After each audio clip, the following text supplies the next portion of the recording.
Hello everybody, అందరికీ నమస్కారం. So ఈ వీడియో బయట పోస్ట్ అయిన తర్వాత I may get a lot of backlash. కానీ ఈ వీడియో వచ్చి ఎలాంటి పాలిటికల్ థాట్ ప్రాసెస్ కానీ మన ఏపీ తెలంగాణలో కానీ మన కంట్రీలో జరుగుతున్న డెవలప్మెంట్కి విరుద్ధంగా కానీ నేను పోస్ట్ చేయట్లేదు. హెచ్సియూలో జరుగుతున్న పోరాటం గురించి అందరికీ తెలుసు. అండ్ అందరూ సోషల్ మీడియాలో ఆల్ ఐజ్ ఆన్ హెచ్సియూ అనే పోస్టులు కూడా పెడుతున్నారు. డెఫినెట్గా నేను ఇప్పుడు కంఫర్టబుల్గా నా అపార్ట్మెంట్ నుంచి కూర్చొని వీడియో చేసి పోస్ట్ చేస్తున్నాను. కానీ నాకు కూడా తెలుసు ఈ అపార్ట్మెంట్ కట్టేటప్పుడు ఎన్ని ట్రీస్ కానీ ఎన్ని యానిమల్స్ని కానీ చంపడం జరుగుంటుంది, లేకపోతే ఎన్ని ట్రీస్ కట్ చేయడం జరుగుంటుంది. So it is very easy for me to sit and make this video and talk about what is right and what is wrong.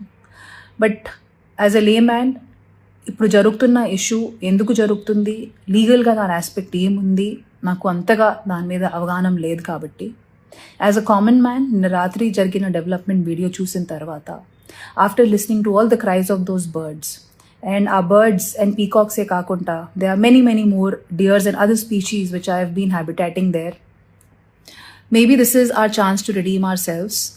Peak summers are coming in and ఇలాంటి ఒక సందర్భంలో ఆ పక్షుల్ని ఆ పశువుల్ని వాళ్ళ ఇంటి నుంచి బయట తరిమేయడం అనేది ఎంతవరకు కరెక్ట్ నాకు తెలియదు సార్. కానీ you are our only power and you are our only option to rehabilitate those animals.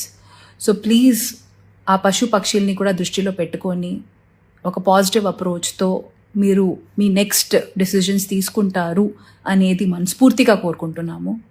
Once again thank you so much and I hope many voices join and ఏదో రకంగా ఈ విషయం ఈ మ్యాటర్ మా గవర్నమెంట్కి తెలుస్తుంది అండ్ తెలిసి వాళ్ళు ఈ పక్షుల్ని కూడా వాళ్ళ దృష్టిలో పెట్టుకొని వాటిని రీహాబిలిటేట్ చేసి అప్పుడు వాళ్ళు నెక్స్ట్ మూవ్ చేస్తారు అనేది కోరుకుంటున్నాము. Once again thank you so much and let's hope for the best.